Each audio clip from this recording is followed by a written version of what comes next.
अस्सलामुअलैकुम दोस्तों, इस्तकबाल है हुमेरा अली के चैनल पर आप सभी का। मैं ठीक हूँ, उम्मीद है आप सभी ठीक होंगे। तो चलिए रुख करते हैं हमारी नई कहानी एक बार मुस्कुरा दो, आदिल और कायनात की कहानी के पार्ट 4 की तरफ। आप रोइए मत, सब आने जाने वाले लोग आपको ही देख रहे हैं। आपके आंसू बहुत कीमती हैं, उन्हें मुझ जैसे इंसान के लिए बर्बाद ना करें।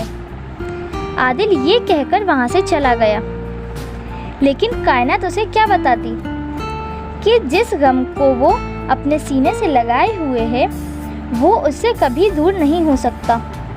कायनात के घर में उसकी बेवा माँ और खुद कायनात थी। मामू मानी की सरपरस्ती में रहकर पली बड़ी थी। उसकी माँ और मामू उनके माँ बाप की 2 ही औलादें थीं। भाई बड़े थे जबकि फातिमा छोटी थी। फातिमा की शादी के 1 साल बाद ही हमीद मियाँ एक कार एक्सीडेंट में मारे गए थे।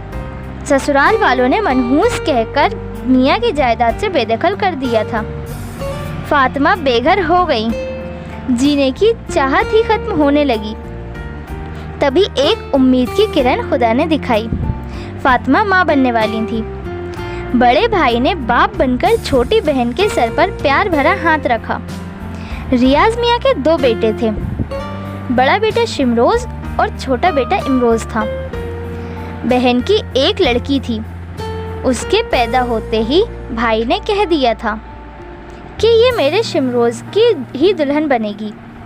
कायनात जब पैदा हुई जब शिमरोज 3 साल का था और इमरोज 1 साल का था।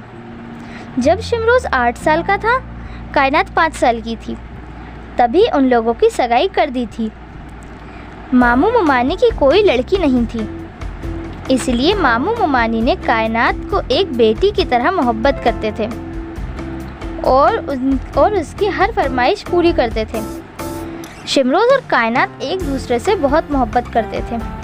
इमरोज कभी कभी शौकी में भाभी जान कहता तो कायनात गुलाब की तरह खिल जाती थी। इमरोज कायनात से 1 साल बड़ा था, लेकिन वो कायनात से अप्पी कहता था।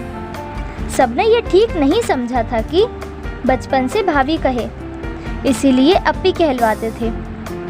दोनों बचपन से बहुत झगड़ते थे।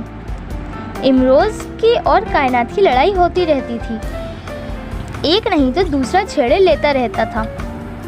दोनों में ऐसे झगड़े होते थे जैसे सगे भाई बहनों में होते हैं। लड़ते भी थे और एक दूसरे से प्यार भी बहुत करते थे।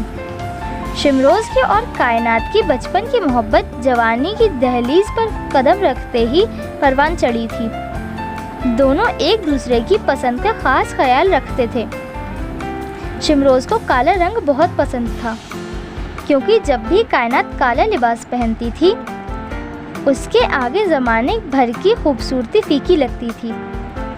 वो थी ही इतनी प्यारी। शिमरोज अपने देश के लिए कुछ करना चाहता था, लेकिन अम्मी अब्बू ने उसको फ़ौज में भर्ती होने की इजाज़त नहीं दी थी। वो नहीं चाहते थे कि उनका बेटा उनकी नज़रों से दूर हो जाए। अम्मी अब्बू की वजह से वो अपने दिल की ख्वाहिश पूरी नहीं कर पाया था, लेकिन फिर भी वो किसी न किसी तरह लोगों की मदद करता रहता था। खुश मिजाज, हमेशा हंसता रहता। कायनात भी उसकी सोबत में एक कली की तरह खिली रहती थी। हर वक्त हंसती खिलखिलाती रहती थी। दुनिया के हर रंग और खुशी से भरपूर। उस पर हर रंग अच्छा लगता, क्यों नहीं लगता? वो थी ही इतनी खूबसूरत। आखिर ऐसा क्या हुआ कि कायनात की पूरी दुनिया ही बदल गई? ये जानने के लिए आप हमारा पार्ट 5 ज़रूर देखें। Thank you for watching.